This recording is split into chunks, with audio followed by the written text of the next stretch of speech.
नमस्कार बंधुरा आज के आमी बानाते चलेছি বিয়ে বাড়ির মতন ঝুড়ো আলু ভাজা বা দোকানেও কিনতে পাওয়া যায় অনেক দাম। আমি ঘরে এই ঝুড়ো আলু ভাজা কিভাবে ভাজা করব সেই প্রসেসটা আমি দেখাচ্ছি। এই একটা গ্রেটার নিয়েছি, আলুগুলো পুরো এরকম উপর থেকে নিচে টানবো। একটা জল নিতে হবে, জলে দিতে হবে, সেটা সেট পড়ে যাবে এরকম করে। এই বন্ধুরা আমার এই আলুগুলো ভালো করে 8-10 বার জলে ধুয়েছি, ধুয়ে এই চুড়িতে রেখেছি। এখানে এই কলের জল নিয়েছি আর এই ঝুড়ো আলু ভাজাগুলো এর মধ্যে দিয়ে ভিজিয়ে আর ডিপ ফ্রিজে বা নর্মাল ফ্রিজে 1 ঘন্টা রাখতে হবে। 1-2 ঘন্টা রেখে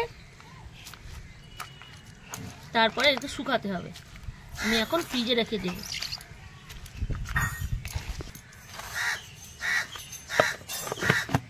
এবার আমি ফ্রিজে রাখতে যাচ্ছি, 1 ঘন্টা পরে ফিরে আসছি। এই বন্ধুরা আমি ফ্রিজ থেকে 1-2 ঘন্টা হয়ে গেছে, আমি কন্টেনারে রেখেছিলাম আর জল পুরো ঠান্ডা।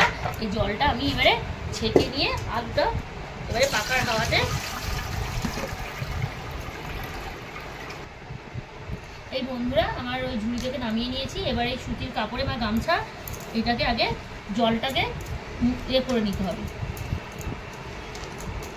করে পাকার হাওয়াতে নাহলে রোদে 1-2 ঘন্টা রাখতে হবে।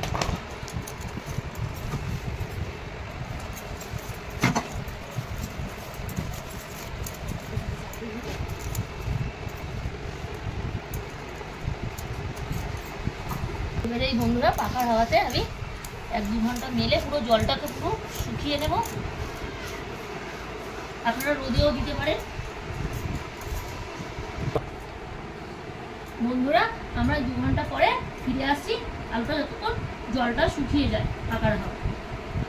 বন্ধুরা আমার ঝুড়ো আলু ভাজাটা করার জন্য যেটা মানে পাকার হাওয়া দিয়েছি ওইটা একটু জলটা শুকিয়ে যাক, তার আগে আমি এই চীনা বাদাম নিয়েছি, চীনা বাদামটা তেলের উপরে ভেজে নেব আর কারি পাতা শুকনো লঙ্কাটা ভেজে নেব। এবারে এই তেল গরম হয়ে গেছে, আমি এই বাদামগুলো লো ফ্লেমে ভাজবো।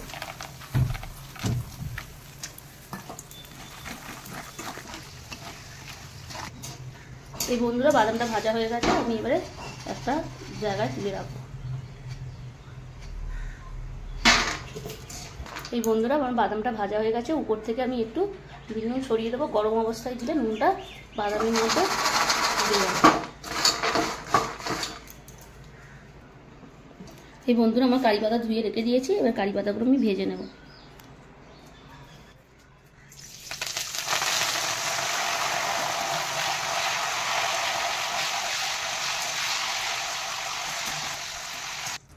আমার কারি পাতাগুলো ভাজা হয়ে গেছে, আমি এবারে তুলে রাখবো, তেল ঝরিয়ে এই বাদামের পাশে রাখবো।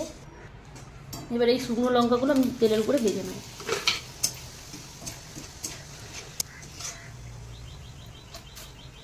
আমার তেল গরম হয়ে গেছে, আমি 2-3 ঘন্টা মানে পাকার হাওয়ায় শুকিয়ে নিয়েছি আলুগুলোর, কোনো এর মধ্যে জল নেই।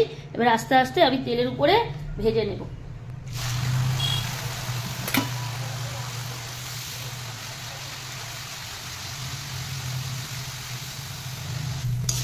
এই বন্ধুরা আমার ঝুড়ো আলু ভাজাগুলো ভাজা হয়ে গেছে, আমি আস্তে আস্তে তেল ঝরিয়ে আমি এই চুড়ির মধ্যে আস্তে আস্তে তুলে রেখে দেবো। এই বন্ধুরা আমার এই ঝুড়ো আলু ভাজাগুলো সব ভাজা হয়ে গেছে, আমি এতে একটুখানি বিট নুন ছড়িয়ে দেব আর একটু এই চাট মশলা,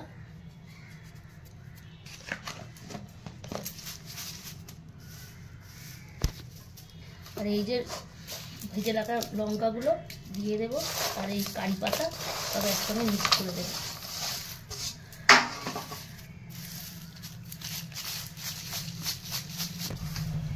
বন্ধুরা এইভাবে আপনারা ঘরে ঝুড়ো আলু ভাজা বানিয়ে খাবেন, ডালের সঙ্গে অসাধারণ লাগবে, খুব কম খরচায় ঘরে বানিয়ে খেতে পারবেন।